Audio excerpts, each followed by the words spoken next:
Со одлука која официјално ја објави на 8 месецов, владата во службен весник ќе оддели 122.000 евра за МПЦ ИВЗ или по-конкретно 73.000 евра за Православниот Богословски факултет Свети Климент Охридски и 49.000 евра за Факултетот за исламски науки. Иако за овие точки владата пред подолг временски период дискутирала на седница, сепак стапуваат на сила по последните изјави и закани кои деновиве ги изнесе поглаварот на ИВЗ Сулејман Реџепи, дека ќе ги суспендира мерките за собири на верниците поради коронавирусот, да не се собираат во храмовите доколку не ја добие финансиската помош. Сепак дел од познавачите на проблематиката велат дека не гледаат поврзаност на одлуката на владата и заканите на поглаварот. Сепак апелираат верските лидери да внимаваат на вокабуларот кој го користат. Доделувањето на средствата на Богословскиот и на Факултетот за исламски науки според мене не е попуштање под заканата на Реисот Реџепи. Се работи за редовно годишно доделување на средствата што на овие образовни институции им ги доделува владата. И тоа мене не ми е спорно. Спорен е тонот, заканата на Реисот во стилот на водачите на исламската држава кои ги користат своите верници за нанесување зло на другите граѓани за да дојдат до некоја цел. Закани од ваков тип веќе станаа манир на Реисот, но од нив најчесто не бидува ништо.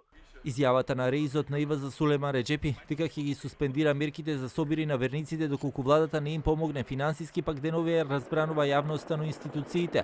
Тој во изјава за медиумите потсети дека си го бараат својот дел, но и писмено ќе ја потсетат владата.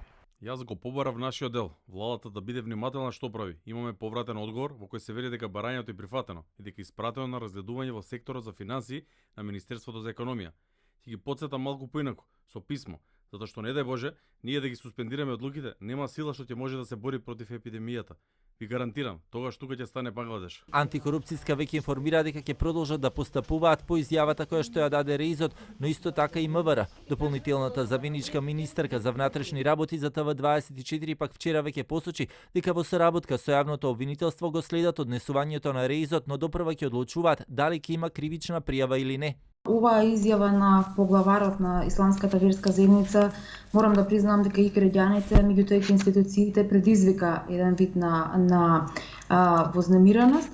За сега сме во комуникација со јавното обвинителство, за кривична пријава ќе одлучиме заедно, но она што јас сакам да го потенцирам е дека повикување или изразување на револт на мерките кои владата ги дава во интерес на граѓаните, мислам дека е несоодветно, особено што ова не е битка само на владата или не е битка на општеството, ова е битка на целиот свет.